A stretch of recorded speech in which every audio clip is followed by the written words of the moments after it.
हर खबर पर होगी आपकी पकड़। डाउनलोड कीजिए एबीपी लाइव ऐप। 6:49 हो रहे हैं और इस वक्त खबर यह है कि गाइडलाइंस आ चुकी है। लॉकडाउन 4.0 को लेकर नई गाइडलाइंस सरकार की तरफ से जारी कर दी गई है। 31 मई तक के लिए लॉकडाउन बढ़ा, ये तो क्लियर है, लेकिन अब ये कहा जा रहा है कि लॉकडाउन की नई गाइडलाइंस भी सामने आ चुकी हैं। अब इस गाइडलाइंस में ये रूपरेखा तय की जाएगी कि हिंदुस्तान कैसे आगे बढ़ेगा।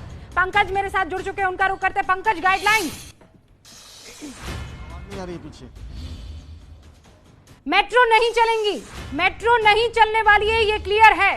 गाइडलाइंस में जो भी बिंदु हमारे पास आ रहे, विकास भदौरिया हमारे साथ जुड़ चुके हैं, उनका रुख करते हैं। विकास, गाइडलाइंस। जी देखिए, बिल्कुल गाइडलाइन में आपको बिंदुवार बता देता हूं। देखिए, पहले तो कोई भी घरेलू अंतर्राष्ट्रीय उड़ान नहीं चलेगी, मेट्रो सर्विसेज नहीं चलेंगी, स्कूल कॉलेज एजुकेशनल सेंटर नहीं खुलेंगे, होटल रेस्टोरेंट और इसके अलावा दूसरे जो टूरिस्ट डेस्टिनेशन है वो नहीं खुलेंगे, cinema hall, shopping mall, gym, swimming pool ये सब नहीं खुलेंगे।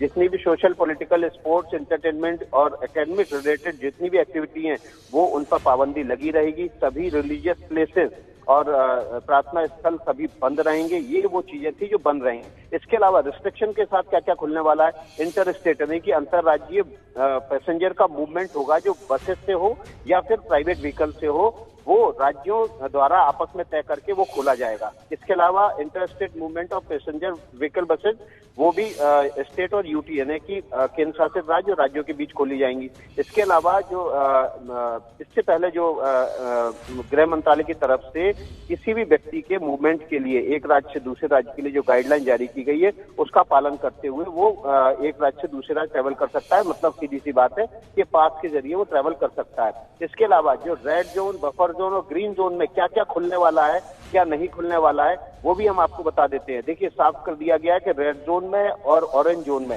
जो भी एक्टिविटी होगी या कंटेनमेंट जोन में जो भी एक्टिविटी होगी वो राज्य सरकार द्वारा तय की जाएगी। राज्य सरकार उसमें किन चीजों को छूट देती है ये राज्य सरकार ही तय करेगी। इसके अलावा कंटेनमेंट जोन में जो एसेंशियल सर्विसेज होंगी वो सुबह 7 बजे से लेकर रात 7 बजे के अलावा छोड़कर बाकी समय भी जारी रहेंगी, लेकिन उसके अलावा शाम 7 बजे से लेकर सुबह 7 बजे तक किसी तरह के मूवमेंट नहीं होंगे। यानी कि रात्रि का कर्फ्यू लगा रहेगा तमाम जगहों पर, चाहे वो रेड जोन हो, चाहे वो ग्रीन जोन हो या फिर वो ऑरेंज जोन में आते हुए। इसके अलावा ऐसे व्यक्ति जो ज्यादा 65 साल से ज्यादा आयु के हैं, प्रेग्नेंट यानी और गर्भवती महिलाएं हैं और 10 साल से कम उम्र के बच्चे हैं, उनको घर में ही रहना होगा। उनके लिए जो एसेंशियल सर्विसेज हैं, हेल्थ सर्विसेज हैं, वो घर पे ही मुहैया कराई जाएंगी। यानी कि हॉस्पिटल जाने की ऐसे लोगों को जरूरत नहीं है, बहुत इमरजेंसी हालात में ही इनको हॉस्पिटल जाना होगा। इसके अलावा जो एक्टिविटी जिनको परमिशन दी जा सकती है वो भी उनके लिए जरूरी होगा कि वो व्यक्ति अपने मोबाइल ऐप में आरोग्य सेतु ऐप डाउनलोड करेगा, तभी उसके मूवमेंट को अनुमति दी जाएगी। ये देखिए, इस तरह की जो गाइडलाइन है वो जारी कर दी गई है और लॉकडाउन जो है वो 31 मई तक अब जारी रहेगा। 31 मई तक लॉकडाउन जारी रहेगा। स्कूल कॉलेजेस बंद रहने वाले हैं, मॉल्स बंद रहने वाले हैं, स्पोर्ट्स कॉम्प्लेक्स, स्टेडियम जो हैं वो भी नहीं खुलेंगे। ओम प्रकाश तिवारी हमारे साथ जुड़ चुके हैं। ओम प्रकाश, ये गाइडलाइंस साफ तौर पर अलग अलग प्रोविजंस के साथ अब जारी कर दी गई है। 12 बिंदु इसमें बताए जा रहे हैं।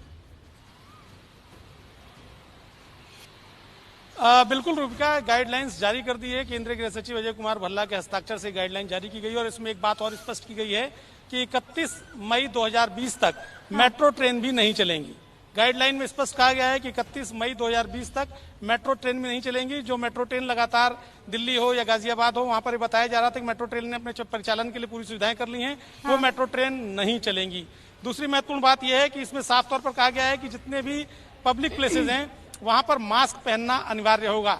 सभी जिला मजिस्ट्रेटों को, पूरे देश के जिला मजिस्ट्रेटों को कहा गया है कि ये जो लॉकडाउन 4 है इसको सख्ती के साथ लागू कराया जाए, इसमें कोई कोताही न बरती जाए। रूबिका, हवाई जो यात्राएं हैं उस पर भी इस वक्त पाबंदी है, ये आप जान लीजिए। हवाई यात्रा जिसके ऊपर बार बार ये कयास लगाए जा रहे थे कि नहीं हो सकता है डोमेस्टिक फ्लाइट्स जो हैं उसको अनुमति मिल जाए, लेकिन ऐसा नहीं होगा। सबसे पहला जो बिंदु है वो इसी तरफ इशारा करते हुए पंकज भी हमारे साथ जुड़ चुके हैं। पंकज, कुछ और डिटेल्स आपसे भी जानना चाहूंगी मैं लॉकडाउन की इस गाइडलाइंस को लेकर। रूबिका, सबसे बड़ी बात यह है, जिस बात की चर्चा हम पिछले 1-1.5 घंटे से कर रहे थे कि क्या राज्य सरकारों की जो मांग थी कि ये जो जोन वाइज इलाके बांटने की बात है, क्या उसका अधिकार उन्हें मिलेगा। इस गाइडलाइन में बाकायदा अगर 5वें पॉइंट पर आप देखें तो इसमें लिखा हुआ है कि राज्य सरकार और केंद्र शासित प्रदेश जो हैं वो ये तय करेंगे केंद्र सरकार से मिल करके कि ये जो जोन वाइज इलाके बांटे जाएंगे वो अपने हिसाब से कर सकते हैं, लेकिन केंद्र सरकार को भी कॉन्फिडेंस में लेना पड़ेगा।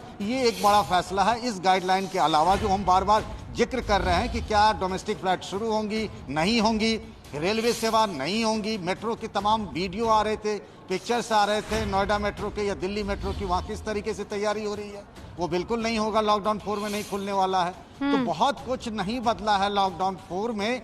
कंटेनमेंट एरिया के लिए तो कुछ भी नहीं बदला है, बाद बाकी इलाकों के लिए जो बदला है वो विकास और ओम प्रकाश आपको बता भी चुके हैं। नहीं, लेकिन ये बात आपने जो बताई है वो सबसे महत्वपूर्ण बात है। सारे राज्य इसी की मांग कर रहे थे कि देखिए हम पर छोड़िए, हम पर निर्भर करता है कि हम किस इलाके को रेड और ग्रीन और ऑरेंज जोन में जो है वो बांटे, और इसलिए क्योंकि हमारे यहाँ टेस्ट जैसे जैसे आते हैं वैसे वैसे हम ये डिसाइड करने में सक्षम हो पाएंगे। और वही राज्य सरकारों को अब केंद्र सरकार की तरफ से, या ये कह दीजिए कि इस गाइडलाइन में क्लियर कह दिया गया है कि हाँ ये जो डिसीजन है डिलिनिएशन का, यानी रेड जोन कौन, ग्रीन जोन कौन और ऑरेंज जोन कौन, वो हम सरकारों पर और यूनियन टेरिटरीज पर छोड़ते हैं, लेकिन कॉन्फिडेंस में केंद्र की सरकार को लेना होगा।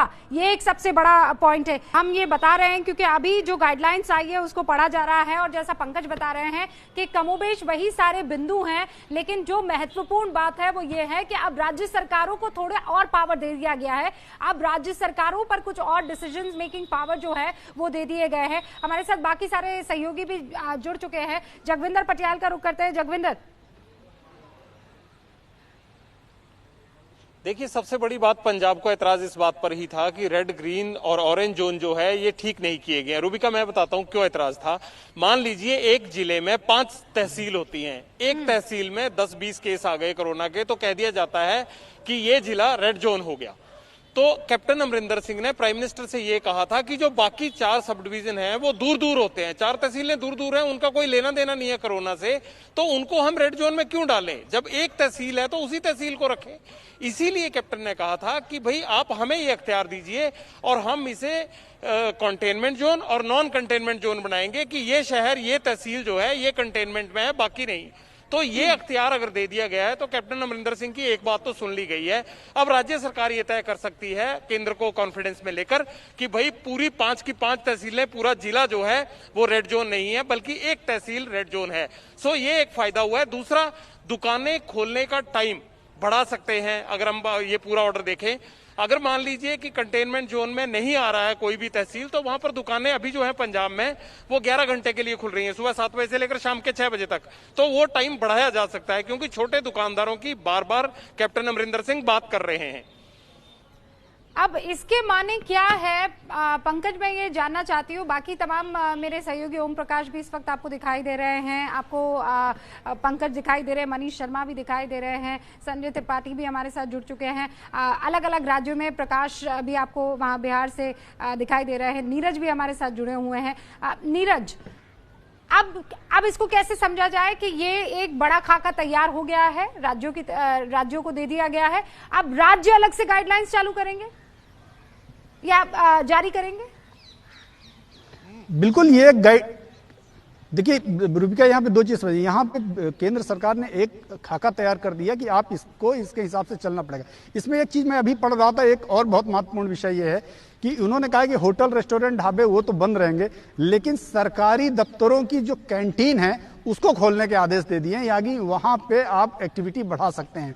पिछले दिनों लॉकडाउन 2 और लॉकडाउन 3 के बीच में जब सेंट्रल गवर्नमेंट की जो कैंटीनें हैं वो खुल गई थी, तो बीच में ही एक ऑर्डर आया जिसमें सभी कैंटीनों को बंद करने के ऑर्डर दिए गए थे। लेकिन आज इस ऑर्डर में लॉकडाउन 4 की जो गाइडलाइन जारी की गई है उसमें एक चीज कहा गया है कि कॉमन ढाबा, रेस्टोरेंट, ये सारे जो होटल्स हैं ये बंद रहेंगे, लेकिन जो सरकारी दफ्तरों की, पुलिस की कैंटीन है और जो मिनिस्ट्रीज की कैंटीन, गवर्नमेंट ऑफिसर्स की कैंटीन, उनको आप खोल सकते हैं, लेकिन वहां भी आपको डिजास्टर मैनेजमेंट अथॉरिटी की जो गाइडलाइन है, यानी कि आपको जो कोविड के तहत जो आपको प्रिकॉशंस लेने हैं उसको मेंटेन करना पड़ेगा। तो एक तो बड़ी बात इसमें ये कही गई। अब आपने कहा एक बात की कि राज्यों को क्या करना, राज्यों को कुछ छूट दी गई कि अपने लेवल पे भी बहुत सारी चीजें तय कर सकते हैं जोन वाइज, लेकिन उनको फाइनली लास्ट की एक लाइन में ये लिखा है कि आपको एनडीएमए की जो गाइडलाइन है उसको फॉलो करना ही होगा। ये अलग बात है कि आपको परिस्थितिवश आप उसमें कुछ छूट दे सकते हैं। अब मैं ना इसको जरा इकोनॉमिक एक्टिविटीज के लिहाज से समझना चाहती हूँ।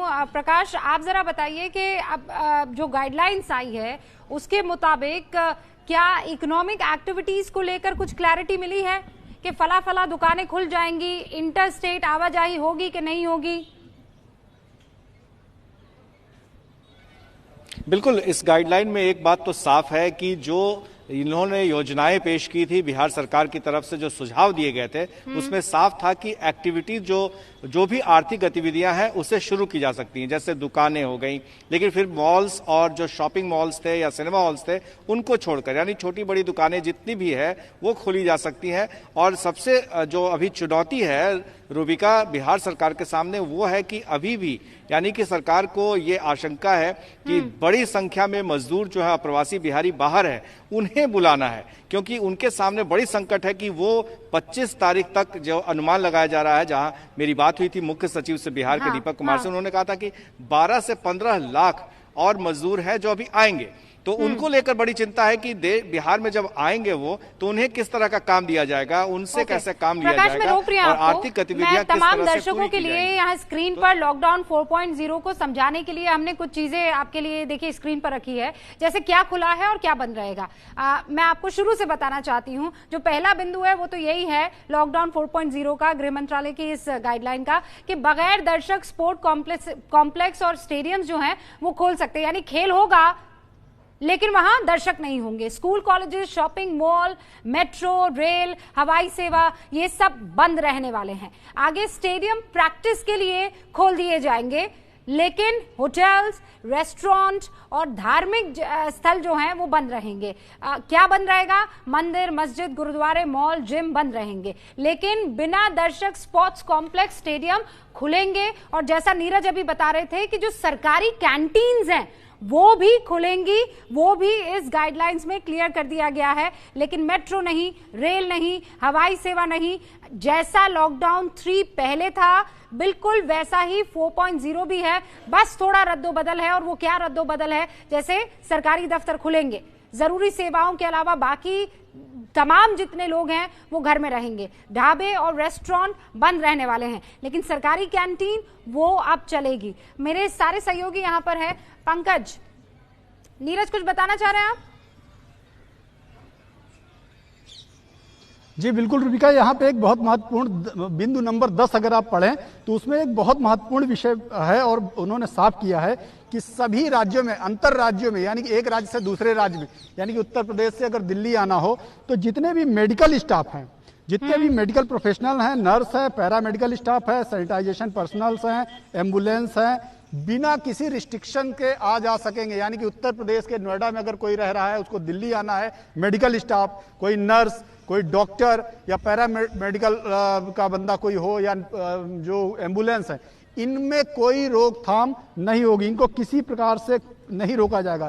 कार्गो और गुड्स व्हीकल भी किसी भी एक स्टेट से दूसरे स्टेट आने जाने में कोई रिस्ट्रिक्शन नहीं होगा। ये दो महत्वपूर्ण विषय हैं, क्योंकि कई बार अभी देखा गया कि गुड़गांव से दिल्ली आने में या नोएडा से दिल्ली आने में तमाम तरह के रिस्ट्रिक्शंस लगाए गए, बहुत लोगों को समस्याएं फेस करनी पड़ेगी, लेकिन इस गाइडलाइन में वो भी चीजें क्लियर कर दी गई हैं। जी क्लियर कर दिया गया है। एक बार फिर से मैं दर्शकों को बता देना चाहती हूं कि कोई फ्लाइट्स नहीं, कोई हवाई, रेल और मेट्रो सेवा नहीं इस लॉकडाउन 4.0 में भी, ये बहुत क्लियर कर दिया गया है। स्कूल, कॉलेजेस, जिम जो हैं वो बंद रहने वाले हैं, ये एकदम क्लियर है। रेस्टोरेंट नहीं खुलेंगे, ढाबे नहीं खुलेंगे, ये भी एकदम क्लियर कर दिया गया है। लेकिन जितने भी मेडिकल स्टाफ है या फिर पैरामेडिकल स्टाफ है, उन सबको एक राज्य से दूसरे राज्य में आने जाने दिया जाएगा, उनको रोका नहीं जाएगा। और जो कार्गोज है, क्योंकि जो ट्रक है उनके पास अगर परमिट नहीं है, अगर उनके पास किसी तरह का वो स्लिप नहीं है, तो उनको एंटर नहीं करने दिया जा रहा था, लेकिन अब वो गाइडलाइन साफ तौर पर है कि आपको खाली कार्गो हो कि भरा हुआ कार्गो हो, आपको आने जाने दिया जाएगा। पंकज, फिर ऐसे में तो ये बात सच है और हमें इस पर डिस्कस करना चाहिए कि जितने भी श्रमिक हैं, मजदूर हैं, इनके साथ हमने तो खबर भी दिखाई थी पंकज के पैसे लेकर, और ये जो कार्गो और ट्रक ड्राइवर्स हैं वो एक राज्य से दूसरे राज्य में भेज रहे हैं। देखिए, एक बात आपको बताना चाहता हूं मैं कि हम जो रूबिका इससे पहले चर्चा कर रहे थे ना कि क्या बदल गया, बहुत कुछ तो नहीं बदला, आपने गाइडलाइन देख लिया है। हाँ। और ये भी साफ कर देना चाहता हूं कि केंद्र सरकार ने जो गाइडलाइन जारी किया है वो सभी राज्यों को मानना बाध्य है, यानी अनिवार्य है, जरूरी है, इसमें फेरबदल नहीं कर सकते।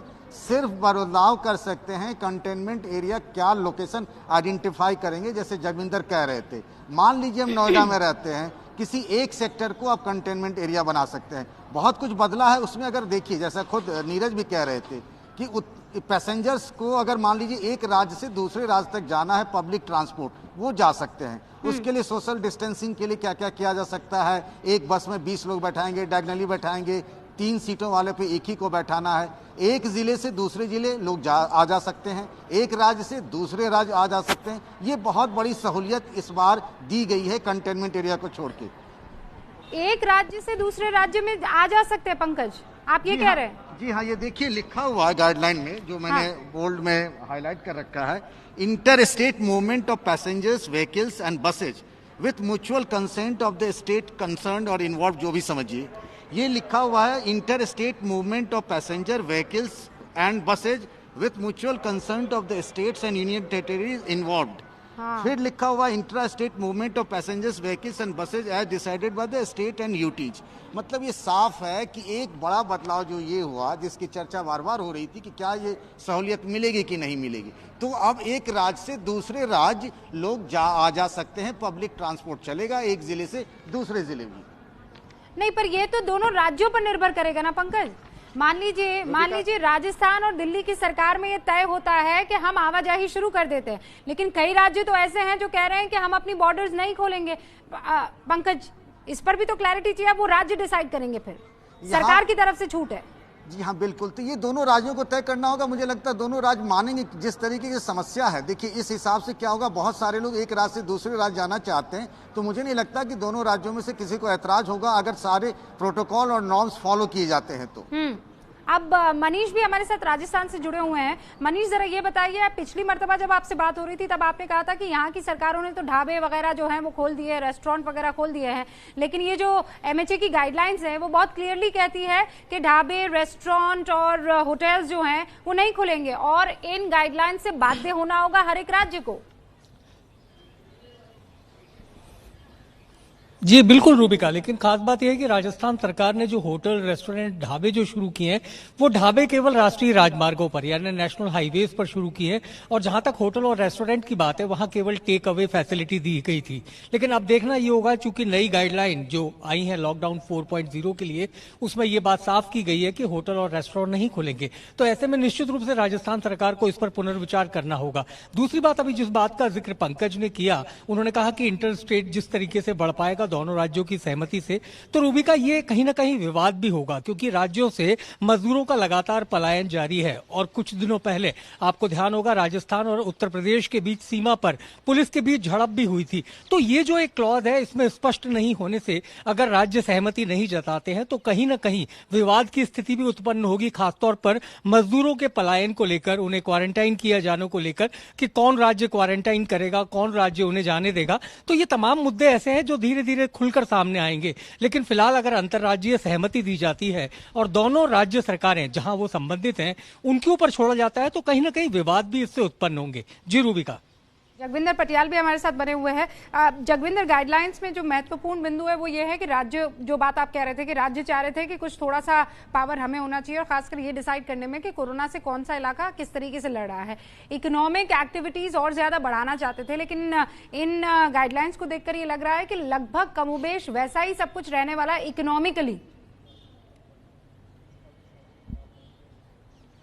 देखिए, ये जो 5 नंबर पे रूबिका, मैं इसे बार बार पढ़ रहा हूं, all cinema hall, shopping malls, gymnasium, swimming pools, entertainment theatres, bar, auditorium, assembly halls and similar places, sports complexes and stadia will be permitted to open, however spectators will not be allowed. तो इसका क्या मतलब मान लिया जाए कि cinema hall खुल जाएंगे? हालांकि ये बड़ी घुमा फिरा के बातें करने वाली बात है, और जहां तक लिखा हुआ है कि रेस्टोरेंट और होटल्स की मेरे सहयोगी बात कर रहे थे, तो वो टेक अवे ऑर्डर दे सकते हैं, वो अपनी कम्युनिटी किचन चलाकर टेक अवे ऑर्डर दे सकते हैं। टेक अवे ऑर्डर ही पहले जारी किया गया था पिछले लॉकडाउन में। किसी भी ढाबे को ये मतलब नहीं था कि वो डाइनिंग दे सकते हैं या हाईवे पर बिठाकर खिला सकते हैं। तो टेक अवे ऑर्डर, कोई भी यात्री जा रहा है वो अपना टेक अवे ऑर्डर देकर वहां से निकल सकता है। तो वही अब प्रावधान किया गया है। रात को 7 से 7, यानी रात 7 बजे से लेकर सुबह 7 बजे तक बंद रहेगा। लेकिन ये शॉपिंग मॉल्स वाला जो है, इसमें ये कंट्राडिक्टरी लग रहा है कि अगर स्पेक्टेटर्स अलाउड नहीं होंगे तो सिनेमा हॉल किस तरह से खुल जाएंगे। ये 5 नंबर बिंदु थोड़ा जो है वो कंफ्यूजिंग है काफी। अगर ये सब चीजों को खोलने की इजाजत दी गई है तो बिना स्पेक्टेटर्स के किस तरह से खुल जाएंगे मॉल। तो इसको थोड़ा सा और क्लैरिफाई करने की जरूरत है हम सब लोगों को। जगविंदर, अगर आप वो 5वें बिंदु के ऊपर जो फर्स्ट और सेकंड पॉइंट है, सेकंड पॉइंट जो देखे उसमें लिखा हुआ है the following activities shall continue to remain prohibited throughout the country, और उसके बाद ये 1, 2, 3, 4, 5वां जो आप गिना रहे हैं वो बिंदु दिए हैं। लेकिन उसमें एक लाइन एक्स्ट्रा जोड़ी हुई है ये कहते हुए कि sports complexes and stadium will be permitted to open, however spectators will not be allowed. तो ये जो स्पोर्ट्स कॉम्प्लेक्स हैं ये फुल स्टॉप के बाद शुरू हुआ है। आप जो कह रहे हैं उसमें क्लैरिटी वाकई हमें ले लेनी चाहिए, लेकिन क्योंकि ऊपर दूसरा बिंदु कह रहा है कि the following activities shall continue to remain prohibited, यानी ये जितनी भी एक्टिविटीज है इन पर पाबंदी होगी। और फिर गिन रहे हैं जैसे किसी भी तरह की डोमेस्टिक और इंटरनेशनल फ्लाइट जो है वो नहीं होगी, ये प्रोहिबिटेड है। दूसरा, मेट्रो और रेल सर्विसेज नहीं चलेंगी। तीसरा, स्कूल, कॉलेजेस, एजुकेशनल, ट्रेनिंग और कोचिंग जो सेंटर्स हैं वो नहीं चलेंगे, वो बंद रहेंगे। डिस्टेंस लर्निंग जो है वो जरूर होगी, ऑनलाइन लर्निंग जैसे अभी हो रही थी आपके बच्चों की वो चलने वाली है। चौथी चीज, होटल्स, रेस्टोरेंट और बाकी जो हॉस्पिटैलिटी सेक्टर्स हैं वो बंद रहेंगे except those meant for housing health, यानी कई ऐसे, जैसे यहाँ पर दिल्ली में एक 5 सितारा होटल है जिसे डॉक्टरों के रहने के लिए बना दिया गया है। अब वो इलाका, हमारे बहुत सारे सहयोगी जो है वो हमारे साथ बने हुए हैं। प्रकाश, मैं आपका रुख करना चाहती हूँ। सरकारों को बहुत हद तक ये डिसाइड करने की इजाजत दे दी गई है कि आप डिसाइड कीजिए कि कौन सा कंटेनमेंट एरिया है, कौन सा रेड जोन है, कौन सा ग्रीन जोन है। इससे इकोनॉमिक एक्टिविटीज जो है वो मेरे ख्याल से बढ़ जाएंगी, क्योंकि ग्रीन जोन में तो आप अलाउ करेंगे। देखिए रूबिका, बिहार जो है वो 2 मोर्चे पर एक साथ लड़ रहा है। एक है कि आर्थिक गतिविधियां उन्हें शुरू करानी है, और आर्थिक गतिविधियों में भी 2 पॉइंट है। एक है ऐसे जो बिजनेस क्लास है, जो छोटे मोटे कारोबारी भी है और बड़े कारोबारी है, तो बड़े कारोबारियों की कमी है, जो ज्यादातर है वो छोटे मोटे कारोबारी हैं। और दूसरी तरफ जो मजदूर हैं, जो अप्रवासी मजदूर बिहार लौटे हैं, उन्हें रोजगार देने की, यही गारंटी करने की कि उन्हें हर रोज कुछ ना कुछ काम मिले, ताकि वो अपनी कुछ सहायता कर पाए, कुछ पैसे कमा पाए, जिससे वो किसी सरकार पर बहुत ज्यादा न निर्भर करे। तो ये दोनों मोर्चे पर सरकार को बहुत सारे फैसले लेने होंगे। आज रात में जो मुख्य सचिव, डीजीपी और हेल्थ सेक्रेटरी के साथ बात होनी है, उसमें भी बहुत सारी चीजें साफ होंगी कि आखिर बिहार सरकार किस तरह से इस लॉकडाउन 4 को देखती है और कैसे धीरे धीरे चीजों को चालू करती है। तो नीतीश कुमार ने साफ कर दिया था उस वक्त में कि वो अपने एक्टिविटीज को चालू करेंगे, लेकिन एक खास शर्तों के साथ। तो कई जगहों पर काम भी शुरू हो गया है, जिस तरह से कंस्ट्रक्शंस के काम हो गए हैं, जल जीवन हरियाली में काम शुरू हो गया है, मनरेगा के काम शुरू हो गया है। तो गांव में तो एक्टिविटीज बढ़ी हैं, लेकिन शहरों में अभी भी ठप पड़ा हुआ है। कई लोग कंफ्यूजन में रहते हैं। कई बार ऐसे भी रिस्ट्रिक्शंस लगाए गए हैं कि 2 दिन बाद खुलेंगी कोई दुकानें, चाहे किताब की दुकान हो, अगर जारी किए गए हैं प्रकाश, वो तो सरकारी भाषा में है।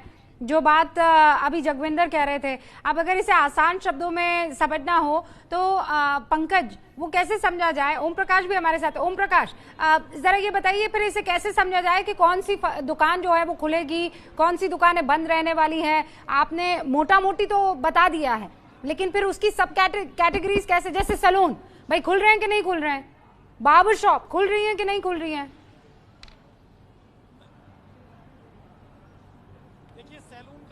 स्पष्ट कहीं भी जिक्र नहीं किया गया है, लिहाजा सैलून नहीं खुल रहे हैं इस आदेश के मुताबिक। इस आदेश में कहीं भी सैलून का कोई जिक्र नहीं किया गया है रूबिका। दूसरी बात, कुछ चीजें जो हैं वो राज्य सरकारों के ऊपर डिपेंड ऑन है कि वो कौन सी दुकानें खोलना चाहते हैं। जैसे जो आवश्यक सामान की दुकानें हैं वो खुलेंगी, लेकिन जो गैर जरूरी सामान की जो सामान है की दुकानें, उनको भी खोलने के लिए कहा गया था, जैसे इलेक्ट्रिकल की दुकानें और अन्य दुकानें।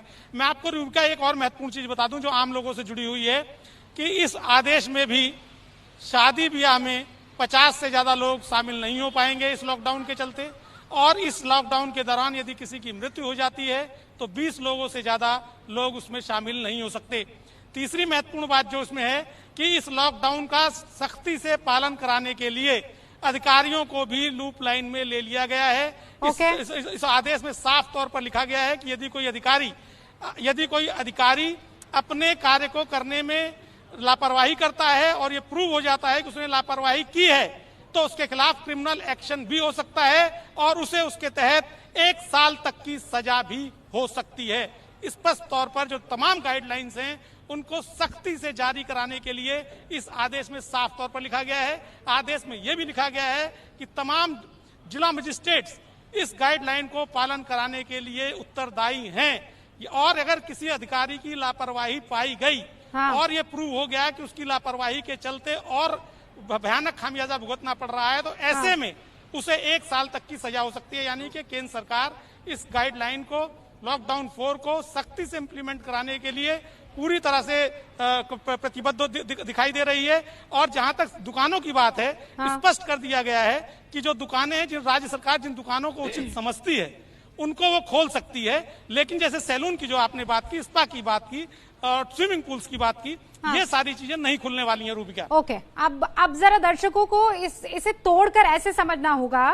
देखिए, 2 बहुत महत्वपूर्ण बिंदु हैं कि आप जिस राज्य में रहते हैं उस राज्य पर अब बहुत हद तक निर्भर करता है कि आप किस जोन में होंगे। हालांकि वो कोरोना वायरस पर निर्भर करता है, अगर वहां पर इन्फेक्टेड लोग ज्यादा हैं तो वो रेड जोन में हुआ, लेकिन अब इसी के साथ जीना होगा। तो ये जो राज्य सरकारों और केंद्र सरकारों के बीच में खींचतान चल रही थी कि थोड़ा पावर हमको दीजिए, आपने सबका सब सेंट्रलाइज किया हुआ है, इस गाइडलाइंस में बिल्कुल क्लियर हो गया है कि आप जोन कैसे किसको आवंटित करनी है ये राज्यों पर निर्भर करती है, लेकिन आपको सेंटर को, केंद्र सरकार को कॉन्फिडेंस पे लेना होगा। दूसरा ये कि इंटर स्टेट जो ट्रांसपोर्टेशन है उसे भी हरी झंडी दे दी गई है। यानी अगर राजस्थान की सरकार महाराष्ट्र की सरकार से बातचीत करके कुछ लोगों को लाना ले जाना चाहती है तो ये दोनों राज्यों की सहमति पर निर्भर करेगा।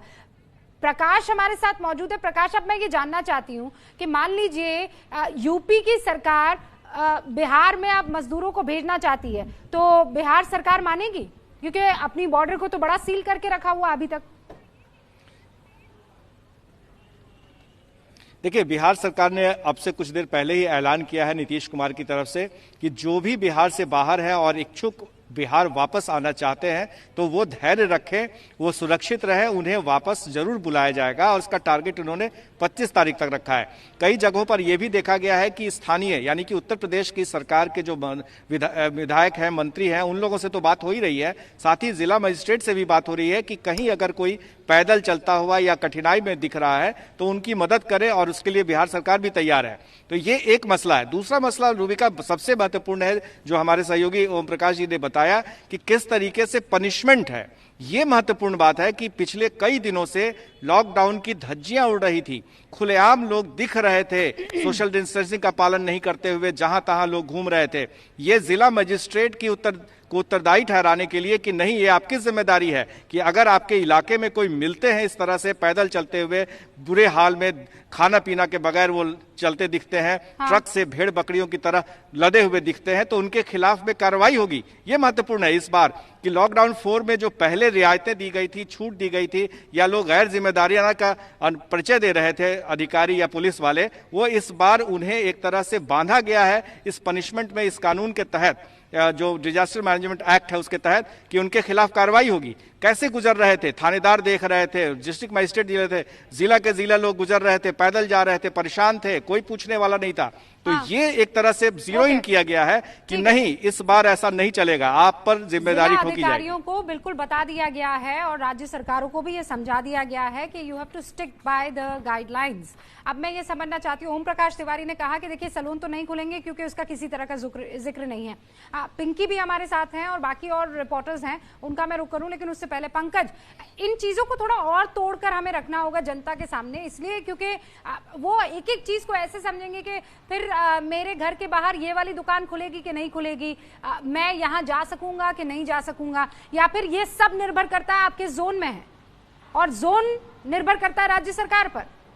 रूबिका, ये तय है कि कंटेनमेंट जोन में बहुत कुछ बदलाव नहीं है, लेकिन बाद बाकी जो इलाके होंगे वहाँ बहुत कुछ एक्टिविटी शुरू होगी। मसलन मैं एक छोटा सा एग्जांपल आपको दे दूं कि ये जो एक ज़िले से दूसरे ज़िले तक बस जाएगी, चाहे उससे फ़ायदा क्या होगा। मान लीजिए कुछ फैक्ट्रियों में काम कर रहे हैं, मजदूर हैं, ऑफिस में कोई काम कर रहे हैं, तो एक बस से पब्लिक ट्रांसपोर्ट का यूज करते हुए आप क्या करेंगे, उसमें अपने लोगों को ला सकते हैं, ले जा सकते हैं। ऐसे ही छोटे छोटे कुछ बदलाव किए हैं जिससे इकोनॉमिक एक्टिविटी शुरू होगी। कंटेनमेंट जोन में कोई बहुत बड़ा बदलाव नहीं है, ये हम सबको याद कर लेना चाहिए। बाकी और मेहमान भी हमारे माफ कीजिएगा, मेरे रिपोर्टर्स इस वक्त बने हुए हैं।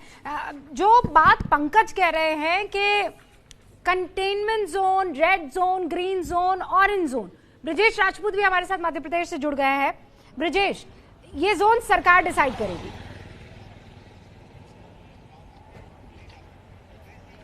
मुझे लगता है रूबिका, सबसे बड़ा जो बदलाव हुआ है वो इस पूरे जो नियमों में यही है, क्योंकि राज्य सरकारें, खासकर मध्य प्रदेश की सरकार भी लंबे समय से मांग कर रही थी कि जो जोन कैसे डिसाइड किया जाए ये राज्य सरकारों पर छोड़ा जाए, और ये इसकी सहमति इस नोटिफिकेशन में दी गई है, तो ये बड़ी राहत है। दूसरी बात जो पंकज कह रहे थे वो एकदम वाजिब है कि जो कंटेनमेंट एरिया है उसमें ज्यादा से ज्यादा सख्ती करने पर जोर दिया है, बाकी जो गतिविधियां हैं वो और दूसरे इलाकों में चलाई जाएंगी। मगर बड़ी राहत की बात यह है कि जो दूसरे जोन है, ऑरेंज जोन और जो ग्रीन जोन है, इनमें एक्टिविटी बढ़ेगी। और ये राज्य सरकारें, खासकर मध्य प्रदेश की शिवराज सिंह चौहान की सरकार लंबे समय से मांग कर रही थी कि ऐसी कुछ रियायतें दें जिससे कि और जोन में गतिविधियां शुरू की जाए, एक्टिविटी शुरू की जाए, जिससे कि हम इस बीमारी के साथ रहते हुए आगे बढ़े। तो ये एक बड़ा फर्क अब आएगा और ये हमको लगता है कि आने वाले दिनों में इस फर्क से जनता राहत भी महसूस करेगी। रूबिका, पिंकी भी हमारे साथ है। पिंकी, 31 मई का फैसला तमिलनाडु ने तो पहले ही ले लिया था, उससे पहले कि ओवरऑल यानी पूरे देश भर में इसे लागू कर दिया जाए, लेकिन वहां पर किस किस तरह की रियायतें इस वक्त 4.0 के इस दिशा निर्देश के बाद आपको दिखाई दे रही है? रूबिका, देखिए, सबसे बड़ी चीज यहाँ पर यह है कि गाइडलाइंस जिस तरह से अभी दिए गए हैं उससे एक बात साफ हो जाती है कि राज्य सरकार जो इतने दिनों से चाह रही थी कि उन्हें ये छूट दी जाए कहीं ना कहीं कि जो नियम लागू करने हैं वो राज्य सरकारें करें। जहां तक तमिलनाडु की बात है तो जिस तरह से, क्योंकि रेवेन्यू को वापस पटरी पर लाने के लिए, चाहे वो कर्नाटका की सरकार हो या तमिलनाडु की सरकार हो, उन्होंने जो गाइडलाइंस पहले दिए थे कि स्टैंड अलोन जो शॉप्स है उन्हें जो है ओपन करने की इजाजत दी गई है, जो स्टोर्स है उन्हें ओपन करने की इजाजत दे दी है, फैक्ट्रीज को भी जो है 50% मैन पावर के साथ इजाजत दे दी गई है। बेंगलुरु जो कि आईटी सेक्टर है वहां पर भी जो है अब आईटी कंपनीज जो है कुछ मैन पावर के साथ जो है चला सकती है अपनी कंपनीज। यानी साफ तौर पर रेवेन्यू को फिर एक बार पटरी पर लाने के लिए, इकोनॉमी को पटरी पर लाने के लिए जो सरकारों ने जो फैसले लिए थे उन्हीं पर अब जो है लागू किए जाएंगे। और साथ ही सरकारों का ये भी कहना था कि जो रेड जोन है, जो कंटेनमेंट जोन है, वो अमूमन ये होता था कि पूरा का पूरा एरिया जो है वो सील कर दिया जाता था, लेकिन अब एक लिमिटेड जोन को ही सील किया जाएगा ताकि उसके बाहर की जो भी शॉप्स या स्टोर्स है उन्हें ओपन रखा जाए। यानी जितना भी पॉसिबल हो सके उतनी ज्यादा रिलैक्सेशन जो है वो राज्य सरकारें देने की कोशिश करेंगी। लेकिन यहाँ पर सबसे बड़ा चैलेंज ये भी है कि लोगों को सोशल डिस्टेंसिंग का पालन करवाना एक बहुत बड़ी चुनौती होगी, जिसके लिए अब जो है सरकार को ध्यान देने की जरूरत होगी। इसके अलावा रिलैक्सेशन जो है वो काफी हद तक राज्य सरकारों ने पहले से ही दे दिया है और अब ये नई गाइडलाइंस जो आई है उसके मुताबिक राज्य सरकारें जो है आगे का फैसला ले सकती है। जी रूबिका, जरा ये बताइए, पिंकी जो बात कह रही है कि अब राज्य जो हैं अब एक के बाद एक इसका फैसला लेना शुरू करेंगे, लेकिन जैसे लोकल अथॉरिटीज के ऊपर ये डिसाइड करना होगा कि पंकज इस वक्त हमारे साथ मौजूद नहीं है लेकिन जगविंदर हमारे साथ है, जरा जगविंदर का रुख करते हैं। ओम प्रकाश तिवारी भी इस वक्त मुझे स्क्रीन पर दिख रहे हैं, ब्रिजेश राजपूत है, प्रकाश हमारे साथ है, पिंकी पुरोहित हमारे साथ मौजूद हैं और नीरज इस वक्त दिखाई दे रहे हैं। लेकिन Jagvinder, local authorities should ensure that shops and markets open with staggered time. Social distancing रखनी होगी, सारी दुकानों में 6 फीट डिस्टेंस यानी 2 गज की दूरी जो है वो जरूरी रहने वाली है और एक दुकान पर 5 कस्टमर से ज्यादा नहीं। शॉप्स और जो कॉम्प्लेक्सेस हैं और मॉल हैं वो बंद रहेंगे, लेकिन बाजार में कुछ दुकानें खुलेंगी। ये क्लियर है क्या इस गाइडलाइंस में? देखिए, पहले भी ये ऑलरेडी तय हो चुका है। हिमाचल में, पंजाब में ये ऑलरेडी इंप्लीमेंट करवाया जा रहा है। इसमें कोई बहुत बड़ी बात सामने नहीं आई है इस लॉकडाउन 4 के दौरान, क्योंकि पहले से ही दुकानों को सामाजिक दूरी रखना, मास्क जरूरी करना और दुकानदारों को ये कहा गया था कि अगर सामाजिक दूरी नहीं रहती है आपकी दुकान पर तो आपकी दुकान 1 महीने के लिए सील कर दी जाएगी। ये आदेश हिमाचल में पहले से इम्प्लीमेंटेड है। तो दूसरी बात मुझे ये लगता है रूबिका, इस आदेश के बाद कम से कम पंजाब का तो मुझे लगता है कि जो दुकानें खोलने का टाइम है वो जरूर बढ़ाएंगे। और दूसरी बात, जो दुकानें खुल रही हैं उसमें और दुकानों को भी शामिल कर लिया जाएगा, क्योंकि कैप्टन अमरिंदर सिंह लगातार इस बात को लेकर बेचैन है और बजे से शाम को 7 बजे तक ही सारी एक्टिविटीज हो सकती है, इसके बाद अलाउ नहीं किया जाएगा। पंकज हमारे साथ जुड़ चुके हैं। पंकज, जरा ये बताइए, राज्य सरकारें डिसाइड करेंगे कि कौन सी दुकानें खुलती है, कौन सी दुकानें बंद रहती हैं? जी हाँ, ये केंद्र सरकार ने कहा है कि आप दुकान और बाजार खोल सकते हैं, लेकिन कब खोलेंगे, किस इलाके में खोलेंगे, ये राज्य सरकार को तय करने के लिए दे दिया है। अभी तक क्या था ना कि स्टैंड अलोन जो अलग अलग गली मोहल्ले में किनारे में दुकानें थी वो खुला करती थी। मसलन मैं अगर आपको बता दूं, नोएडा का ही एग्जांपल ले लें तो अट्टा का बाजार अब खुल सकता है इस गाइडलाइन के बाद, लेकिन ये डिसाइड करना है योगी आदित्यनाथ की सरकार को। ये सारे स्टेट गवर्नमेंट्स को दे दिया गया है और स्टेट गवर्नमेंट्स ने, कई मुख्यमंत्रियों ने प्रधानमंत्री के साथ वीडियो कॉन्फ्रेंस वाली मीटिंग में ये मांग की थी कि बाजार और दुकान खोलने का उनको अधिकार दिया जाए। जैसे जगविंदर भी कह रहे थे, एक और सहयोगी भी कह रहे थे कि मुख्यमंत्री मांग कर रहे थे। हाँ। तो अब राज्य सरकार के पाले में गेंद डाल दी गई है, उन्हें ये फैसला करना है। ओम प्रकाश, पंकज ने एक चीज क्लियर कर दी है कि अब राज्य सरकारें तय करेंगी कि भाई कौन सा बाजार खुल सकता है। मॉल नहीं खुलने वाले हैं, लेकिन बाजार खुल सकते हैं और उन बाजारों में कौन सी दुकानें खुलेंगी ये सरकारों को तय करना है, यानी राज्य सरकारों को तय करना है। अब मैं आपसे एक सवाल पूछना चाहती हूँ। फर्ज कीजिए कि एक दुकानदार या एक बिजनेसमैन, पंकज जी, अच्छा पहले आप अपनी बात कीजिए फिर मैं सवाल पूछती हूँ।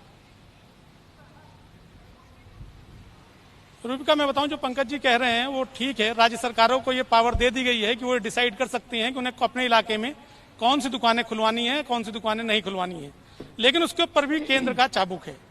राज्य सरकार जो भी अपनी तरफ से जो भी डिसीजंस लेंगे, उन्हें पहले अपने डिसीजंस को केंद्र सरकार को बताना होगा। और अगर केंद्र सरकार को ऐसा लगेगा कि उनके डिसीजन से कुछ अहित हो सकता है, तो केंद्र सरकार उस डिसीजन के लिए मना भी कर सकती है।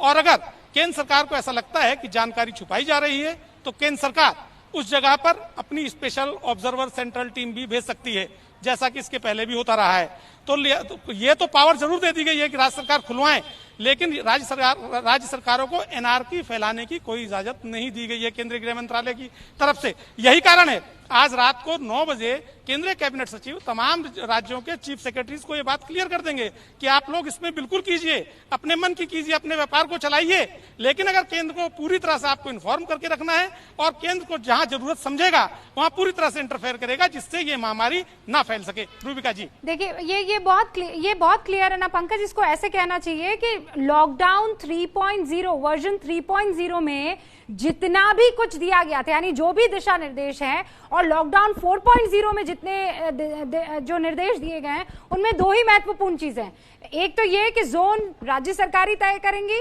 और दूसरा ये कि इंटरस्टेट आवाजाही हो सकती है अगर राज्य जो हैं आपस में ये डिसाइड कर ले कि हाँ ठीक है ये काम हो सकता है। यही 2 इंपॉर्टेंट बिंदु है, बाकी तो सब वैसा का वैसा है।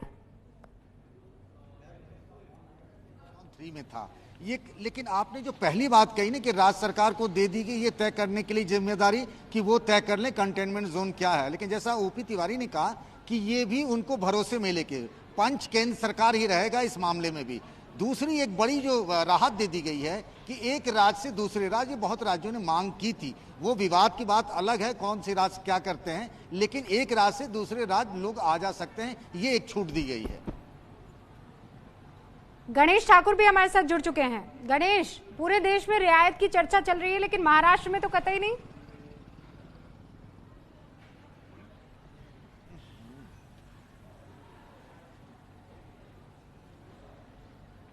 गणेश, मैं आपको सुन नहीं पा रही हूँ, आवाज की कोई दिक्कत है, मैं आपको सुन नहीं पा रही हूँ। दोबारा रुक करती हूँ। ओम प्रकाश तिवारी, सवाल ये है कि मान लीजिए एक दुकानदार की, नोएडा और दिल्ली का आप एग्जाम्पल ले लीजिए, कि भाई एक दुकानदार है, दिल्ली की सरकार ने अलाउ कर दिया है कि हमारे यहाँ दुकानें खुलेंगी, लेकिन उत्तर प्रदेश या नोएडा की सरकार ने डिसाइड किया या वहाँ के जिला अधिकारी ने डिसाइड किया कि यहाँ की दुकानें जो है नहीं खुलेंगी। लेकिन जो आदमी नोएडा में रहता है वो जाकर दिल्ली में दुकानदारी कर सकता है? बिल्कुल कर सकता है, लेकिन वो जो शख्स है जो नोएडा से दिल्ली आना चाहता है, अगर वो कंटेनमेंट जोन में है और वहां की सरकार को लगता है कि उस इलाके में नहीं खुलने देना चाहिए, तो वो शख्स उस इलाके से निकल नहीं सकता। अगर वो शख्स वहां की राज्य सरकार को ये लगता है कि इस इलाके को छूट दी जा सकती है दिल्ली जाने के लिए, तभी वो छूट मिल सकती है। दिल्ली की सरकार अपने इलाके में दुकान खोलने की परमिशन जरूर दे सकती है, लेकिन किसी शख्स को नोएडा से दिल्ली बुलाने की परमिशन नहीं दे सकती। ये तो दूसरी राज्य सरकार के ऊपर है कि वो अपनी सीमा को किस हद तक खोलना चाहती है। रूबिका। ओके, गणेश हमारे साथ जुड़ चुके हैं, उनकी आवाज अब आ रही है। गणेश, अपनी बात पूरी कीजिए। जी देखिए रूबिका, महाराष्ट्र में तमाम जो बड़े शहर हैं, मुंबई, पुणे, औरंगाबाद, नागपुर, ये सभी रेड जोन में आ रहे हैं, तो यहाँ पर ज्यादा कुछ रियायतें नहीं मिलेंगी। लेकिन आपको बता दें कि राज्य सरकार ने पिछली मीटिंग में ही ये तय किया था, जिसमें शरद पवार भी थे, उसमें ये कहा गया था कि महाराष्ट्र को अब इकोनॉमिकली स्ट्रांग होने के लिए कुछ कड़े कदम उठाने पड़ेंगे, भले ही स्थिति अच्छी नहीं हो। इसीलिए महाराष्ट्र सरकार ने सबसे बड़ा निर्णय अब जो आज वो घोषित भी कर सकते हैं, वो है रजिस्ट्रेशन ऑफ प्रॉपर्टी। गाड़ियों की खरीद फरोख्त जो है, ये सारी चीजें ग्रीन और ऑरेंज जोन में तो शुरू की जाएंगे ही, रेड जोन पर भी विचार हो रहा है कि रजिस्ट्रेशन किया जाए। हाउसिंग मिनिस्ट्री अब बड़ा निर्णय लेने जा रही है कि जो डेवलपमेंट, जो कंस्ट्रक्शन के काम है, वो भी कहीं ना कहीं फेज वाइज शुरू किए जाएं। जैसे मुंबई की बात करूं तो मुंबई में 2800 कंटेनमेंट जोन थे और अब केंद्र की पॉलिसी के बाद वो 661 हो गए हैं। तो कंटेनमेंट जोन को छोड़कर इन अन्य जगहों पर कंस्ट्रक्शन का काम किया जाएगा, ताकि बिल्डर्स को या कंस्ट्रक्शन कंपनीज को उसका नुकसान ना हो।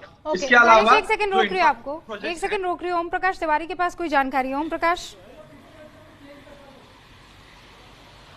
रूबिका, मैं आपको बता दूं, अभी केंद्रीय गृह मंत्रालय की से मैंने एक स्पष्टीकरण पूछा था कि क्या सैलून और बार्बर शॉप खोले जा सकते हैं, यानी कि क्या नाई की दुकानें और सैलून जो खोले जा सकते हैं। उधर से स्पष्टीकरण आया है कि इस बारे में राज्य सरकार से पूछिए, यानी कि राज्य सरकार अगर चाहें तो अपने राज्यों में सैलून और नाई की दुकान खोलने की परमिशन दे सकती हैं। रूबिका, ये अपने आप में बहुत बड़ा क्लैरिफिकेशन है केंद्रीय गृह मंत्रालय की तरफ से। बिल्कुल सही बात, बिल्कुल वही बात जो इस वक्त हम स्क्रीन पर दिखा भी रहे हैं कि दुकानें खोलने की जिम्मेदारी राज्य सरकारों की। राज्य सरकारें डिसाइड करेंगी, दुकानों पर राज्य सरकारें डिसीजन लेंगी कि कौन सी दुकान खोलनी है और कौन सी बंद रखनी है, किस इलाके को खोलना है और किस इलाके को बंद रखना है। ये जिम्मेदारी अब राज्यों पर दे दी गई है और यही तो वो खाई थी राज्य और केंद्र सरकार के बीच में। राज्य सरकारें बार बार ये कह रही थी, अलग अलग राज्यों की सरकारें, आप उसमें बाकी पॉलिटिक्स छोड़ दीजिए, ये कहा जा रहा था कि भाई हमें डिसीजन मेकिंग पावर दीजिए ना,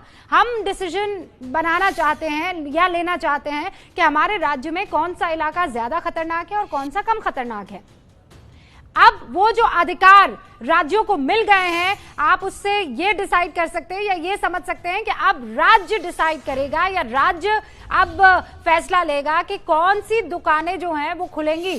तो सैलून, नाई की दुकान या फिर हलवाई की दुकान या कोई भी दुकान अगर खुलती है तो उसका फैसला राज्य सरकार करेगी। संजय त्रिपाठी भी हमारे साथ जुड़े हुए हैं। संजय, आपके पास क्या जानकारी है?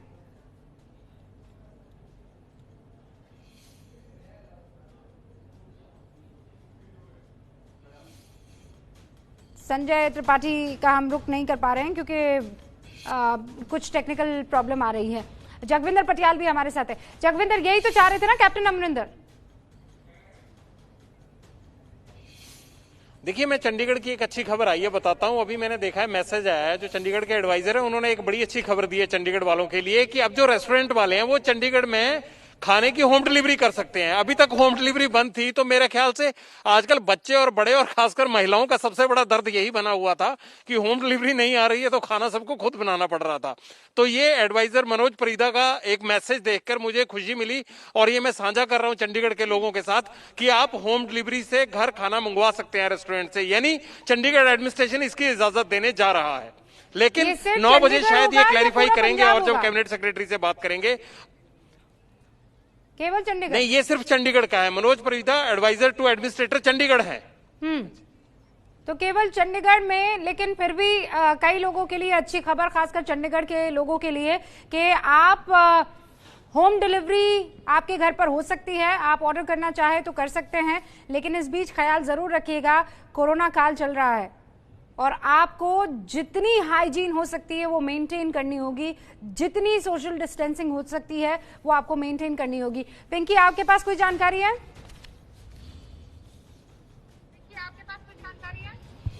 रुबिका, देखिए, जहां तक दक्षिण की बात करें तो क्योंकि राज्य सरकारों ने पहले ही रियायतें जो है वो दे दी थी, ऐसे में अब इंतजार करना होगा कि सेंटर की जो नई गाइडलाइंस आई है उसके बाद और क्या कुछ रिलैक्सेशन जो है वो राज्य सरकारें देना चाहती है। फिलहाल क्योंकि कर्नाटका में इस वक्त जो है ऑलरेडी बहुत सारी रियायतें जो है वो दे दी गई है और जोन के अनुसार जो है बांटे गए थे, लेकिन अब ये देखना होगा कि क्या इंटर डिस्ट्रिक्ट जो green zone to green zone है, क्या वहां पर जो है किसी तरह से ट्रांसपोर्टेशन अलाउ किया जाएगा। ये तमाम जो चीजें है वो देखने वाली बात होगी। साथ ही सैलून और बार्बर शॉप जैसे कि काफी लोग इस इंतजार में हैं, तो ऐसे में क्या अब इन दुकानों को लेकर जो है क्या राज्य सरकार कोई फैसला लेगी, ये कहीं ना कहीं अब देखना होगा कि आखिर क्या गाइडलाइंस अब स्टेट गवर्नमेंट्स की ओर से सामने आती है। जी, हमारे साथ संजय भी जुड़े हुए हैं लखनऊ से, जरा संजय का रुख करते हैं।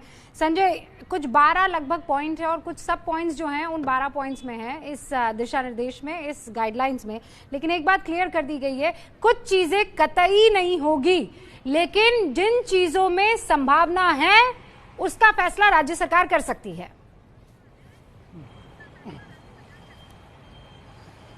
बिल्कुल रूबिका, क्योंकि उत्तर प्रदेश सरकार की ओर से जो डिमांड की थी उसमें 3 अहम डिमांड पूरी हुई हैं। पहली तो ये कि लॉकडाउन को 31 मई तक बढ़ाया जाए, जैसा कि बढ़ गया। दूसरा उनका ये मांग थी कि जो जोन है वो हम डिसाइड करें कि कौन सा जोन ग्रीन होगा, कौन सा ऑरेंज होगा और कौन सा रेड होगा। ये भी डिमांड पूरी हो गई।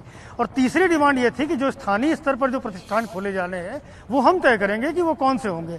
ये भी कहा गया था कि जो हॉटस्पॉट इलाके हैं उनको छोड़ करके बाकी जगहों पर व्यावसायिक गतिविधियों को शुरू किया जाए, जिससे जो राज्य की आय है वो बढ़ सके। लगातार इस बात को लेकर के प्रेशर था। अब मैं आपको एग्जांपल देता हूं कि जोन डिसाइड करने से फायदा क्या होगा। मान लीजिए कानपुर का पनकी इंडस्ट्रियल एरिया जो है, जहां पर केवल इंडस्ट्रीज है, और चूंकि कानपुर में बहुत बड़ी संख्या में कोरोना पॉजिटिव केसेस आए थे तो ऐसे में कानपुर पूरा रेड जोन में आता था। लेकिन अब राज्य डिसाइड कर लेगा कि भाई कानपुर का ये इलाका जो है यहाँ पर हम कंटेनमेंट जोन बनाएंगे, ये हॉटस्पॉट है। इसके अलावा जैसे पनकी हो गया, दादानगर हो गया, इन इलाकों में हम इंडस्ट्रीज को चलाएंगे जिससे कि राज्य की आय बढ़ सके। तो ये एक फैसला बड़ा इंपॉर्टेंट राज्य के हित में हुआ। इसके अलावा मोबाइल रिपेयरिंग की शॉप, इलेक्ट्रीशियंस की शॉप, ये खोलने की डिमांड थी जो हॉटस्पॉट इलाकों में नहीं आती हैं, उनको खोला जाए, जिससे कि जो रोजगार हैं, जो लोग बहुत लंबे समय से लगभग 1.5 महीने से ज़्यादा का वक्त हो रहा है बेरोजगार हो रहे हैं, उनको रोजगार मिल सके। मिल्क, एक दुग्ध उत्पादन उत्तर प्रदेश में बहुत बड़ी संख्या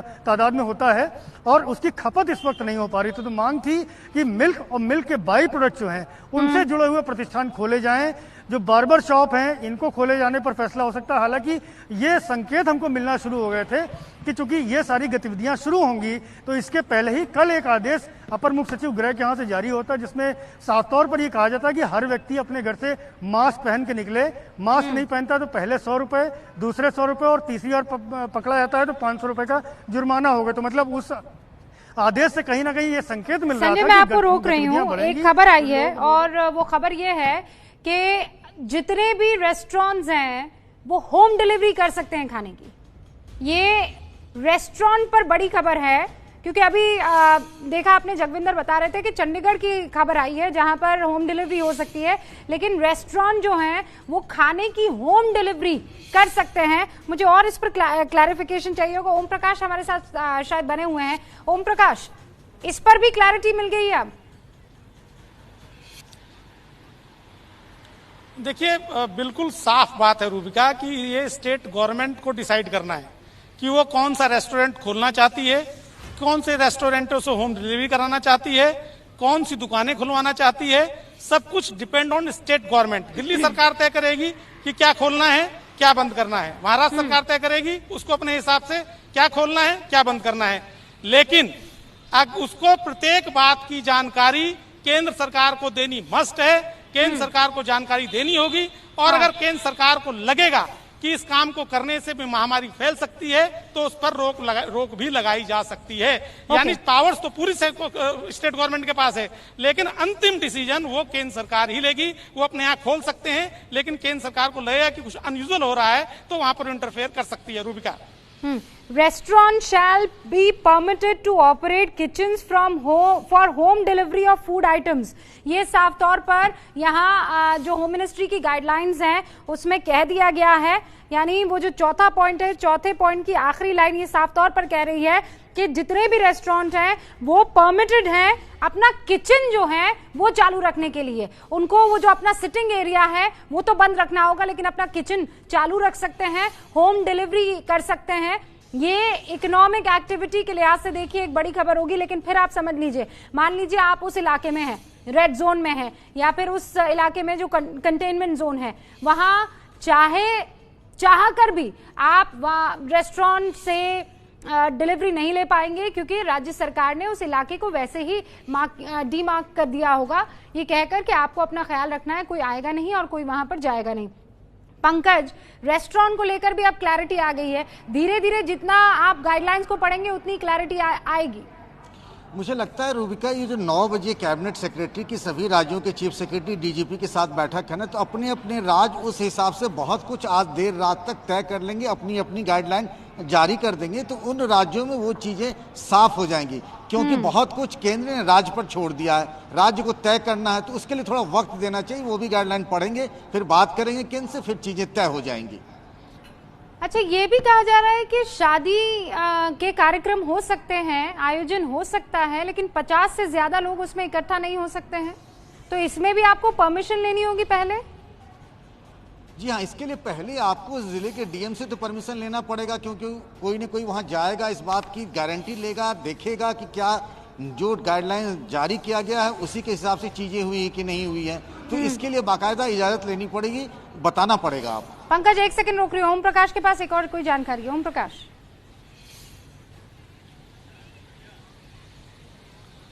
केंद्र सरकार ने यह भी स्पष्ट कर दिया है कि सभी तरह की दुकानें खोली जा सकती हैं, लेकिन इसका निर्णय राज्य सरकार को लेना होगा।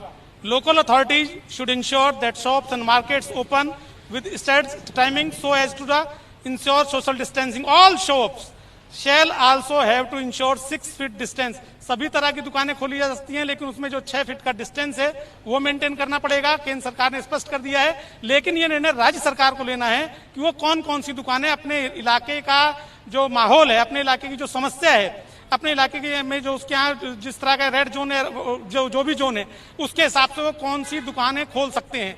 लेकिन केंद्र सरकार ने अपनी तरफ से स्पष्ट कर दिया है कि सभी प्रकार की दुकानें खोली जा सकती हैं, लेकिन निर्णय राज्य सरकार लेगी। रूबिका, कुल मिलाकर हम दर्शकों को ये कह सकते हैं, ओम प्रकाश तिवारी, के एक खाका जो है केंद्र सरकार ने खींच लिया है।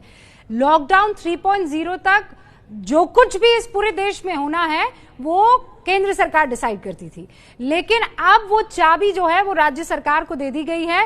राज्य सरकार अब डिसाइड करेगी, और शायद यही वजह है कि कैबिनेट सेक्रेटरी जो है राजीव गौबा आज 9 बजे बैठक करने वाले हैं अलग अलग राज्यों के सचिवों के साथ, और इस पर चर्चा होने वाली है। निटिग्रिटीज जो है वो तय की जाएगी, क्योंकि मोटा मोटी 12 पॉइंट्स है, वो 12 पॉइंट्स में बता दिया गया है बुजुर्गों के लिए, स्कूलों के लिए, रेस्टोरेंट के लिए, बाजारों के लिए, मॉल्स के लिए, अस्पतालों के लिए बहुत क्लियर गाइडलाइंस हैं। लेकिन अब ट्रांसपोर्टेशन के लिए राज्य सरकारों को जोन डिसाइड करना है, उस पर ये सब तो क्लियर हो गया है, लेकिन अब राज्य सरकार क्या डिसाइड करती है हमें उसका इंतजार करना होगा। जैसे गणेश बता रहे हैं कि महाराष्ट्र में हालात बहुत खराब है और इसीलिए बहुत हद तक वहां पर फुल स्टॉप या बंद ही रहेगा। क्यों गणेश? जी बिल्कुल रूबिका, एक लेटेस्ट डेवलपमेंट जो हमें सूत्रों से मालूम है, इंडस्ट्रियल और करने के लिए आगे आ सकती है। गणेश, आपकी आवाज डिस्कनेक्ट हो रही है। क्यों ना किसी ऐसे इलाके में आए जहां नेटवर्क पूरी तरीके से आ रहा है। मैं इंतजार कर लेती हूँ, एक बार फिर कोशिश करते। गणेश जी देखिए, राज्य सरकार कमर्शियल और इंडस्ट्रियल ऑपरेशंस करने को लेकर कोई बड़े ले सकती है। 4K सेंटर के बाद में राज्य सरकार प्राइवेट ऑफिस 33 अटेंडेंस आगे पर विचार कर रही है। इसके लिए केंद्र सरकार से वो कहीं ना कहीं तालमेल बिठा रही है ताकि कमर्शियल और प्राइवेट ऑफिस जो है वो कहीं ना कहीं काम शुरू करें 30% अटेंडेंस के साथ। इसके अलावा राज्य के मुख्यमंत्री गणेश, मैं 2-4 लाइनें तो सुन पाई हूं और मुझे यकीन है मेरे दर्शक भी सुन पाए हैं और उसके बाद डिस्कनेक्ट हो गए हैं।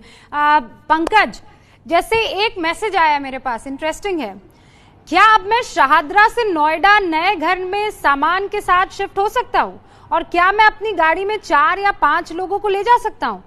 क्या ये सवाल पूछा जा सकता है? पूछा सवाल, अब इसका जवाब क्या है पंकज? ये देखना पड़ेगा रूबिका इस सवाल के जवाब देने से पहले कि वो जो नोएडा और शाहदरा जहां से उन्हें निकलना है और जहां उन्हें जाना है, क्या वो कंटेनमेंट जोन में तो नहीं आता है? अगर कंटेनमेंट जोन में आता है तो फिर तो कुछ भी नहीं हो सकता, ना वो जा सकते हैं ना वो गाड़ियों में ले जा सकते हैं। पिछली बार जिस तरीके से गाइडलाइन जारी किया गया था कि ग्रीन जोन में क्या होगा, एक गाड़ी में कितने पैसेंजर्स होंगे, ऑरेंज जोन में क्या होगा, मुझे लगता है इस बात के लिए राज्य सरकार के गाइडलाइन का हमें इंतजार करना चाहिए। यानी ये अम्ब्रेला गाइडलाइन और अब हमें राज्य सरकारों की गाइडलाइंस का इंतजार करना होगा। अलग अलग राज्य अपने राज्यों के लिए एक अलग से गाइडलाइंस जो हैं वो जारी करेंगे। वो क्यों संभव हो पाया? क्योंकि इस गाइडलाइंस में ये क्लियर कर दिया गया है कि दुकानें कौन सी खोलनी है ये राज्य सरकारों पर निर्भर करेगा। ब्रिजेश कुछ कहना चाह रहे हैं? ब्रिजेश। रूबिका, ये जो सारे जो नियम है या जो कुछ सारी बातें सामने आई उनको लेके ये कह सकते हैं कि नई बोतल में पुरानी शराब है, क्योंकि बहुत सारे नियम कायदे बहुत पहले से ही हैं। जैसे शादी की बात हुई है या अंत्येष्टि की बात हुई है, सारे नियम पहले से ही चल रहे हैं। और जहां तक हम लोग सैलून की बात कर रहे थे तो मध्य प्रदेश के मंडला शहर में पिछले 2 दिन पहले जिला कलेक्टर ने पूरे एहतियात के साथ उस जिले के पूरे सैलून शुरू करवा दिए हैं। यानी कि पहले से ये बात राज्य सरकारों के हक में थी कि डीएम या कलेक्टर वहां तय करेगा कि किस तरीके से दुकानें खुलवा सकते हैं, किस तरीके से चीज ऑपरेट कर सकते हैं। मगर अभी जो बड़ी बात है कि अब सब कुछ तय किया जाएगा कि अब जो मीटिंग होने वाली है जो सेक्रेटरी की मध्य प्रदेश जो सारी चीफ सेक्रेटरीज के साथ, उसमें बहुत कुछ चीजें पता लग जाएंगी। और मध्य प्रदेश में भोपाल में भी मंत्रालय में इसी बात की तैयारी चल रही है। मुख्यमंत्री शिवराज सिंह चौहान खुद मंत्रालय में मौजूद हैं और वो इसी की तैयारी कर रहे हैं कि इसके बाद जो गाइडलाइंस आएंगी देर रात तक आएंगी, उसमें बहुत सारी चीजें क्लियर हो जाएंगी। मगर इसमें जो बहुत सारी बातें हैं वो जनता को बहुत पहले से ही बता दी गई है और डीएम और जो कलेक्टर्स हैं उसको फॉलो भी कर रहे हैं। अच्छा, अब इस चीज को ऐसे समझ लेना चाहिए कि आपको 2 चीजें ध्यान रखनी है, जो जैसा पंकज अभी कह रहे थे वो शाहदरा वाले सवाल पर। 2 चीजें कौन सी? कि आप किस राज्य में हैं और किस जोन में हैं, ये 2 चीजें आपको ध्यान रखनी है। और जिस जोन में है, जैसे मान लीजिए रेड जोन, ऑरेंज जोन और ग्रीन जोन, अब इसमें भी 2 और जोन बनेगी। रेड से 2 जोन निकले, एक तो कंटेनमेंट जोन और एक बफर जोन। इससे और आसानी होगी। देखिए, एक इलाका पूरा रेड जोन हो गया, लेकिन वो कंटेनमेंट जोन कौन सा है? जहां पर जैसे एक फैमिली है, जहां एक फैमिली है और इस फैमिली में ज्यादातर लोग जो हैं वो कोरोना इन्फेक्टेड है, तो वो उस इलाके को, उस फ्लैट को कंटेन कर दिया गया, वो कंटेनमेंट जोन है। ओम प्रकाश तिवारी के पास कोई जानकारी है? पहले उधर का रुख करते हैं। ओम प्रकाश जी। रूबिका, मैं आपको बता दूं, केंद्र ने अपनी गाइडलाइन में ये बहुत स्पष्ट कर दिया है कि जो भी विभिन्न प्रकार के जोन्स हैं उसमें राज्य सरकार वहां की स्थिति की समीक्षा करेगी और उस समीक्षा के आधार पर वो वहां किसी भी कार्य को करने की परमिशन दे सकती है। स्पष्ट तौर पे लिखा गया है कि state UTs based on their assessment on the situation may prohibited certain other activities of the various zone और impose such restrictions as deemed necessary. ये राज्य सरकार के ऊपर छोड़ दिया गया है कि वो अपने विभिन्न जोनों में क्या कराना चाहती है, क्या नहीं कराना चाहती, किस चीज को रोकना चाहती है। यानी रूबिका, कुल मिलाकर राज्य सरकार को असीम, एक तरह से कहा जाए तो पिछले 3 लॉकडाउन के अपेक्षाकृत असीमित अधिकार दे दिए गए हैं और अब वो डिसाइड करेंगे क्या किस जोन में करना है, क्या किस जोन में नहीं करना है। रूबिका, एक बार फिर से दर्शकों को ये बता देना चाहती हूं कि आपकी सुविधा के लिए, आपकी जानकारी के लिए, आप किस राज्य में हैं ये बहुत हद तक निर्भर करता है और किस जोन में है ये बहुत हद तक निर्भर करता है। लेकिन केंद्र की तरफ से मोटा मोटी एक गाइडलाइंस जारी की गई है, उसमें क्या खुला रहेगा और क्या बंद रहेगा ये तो हर राज्य में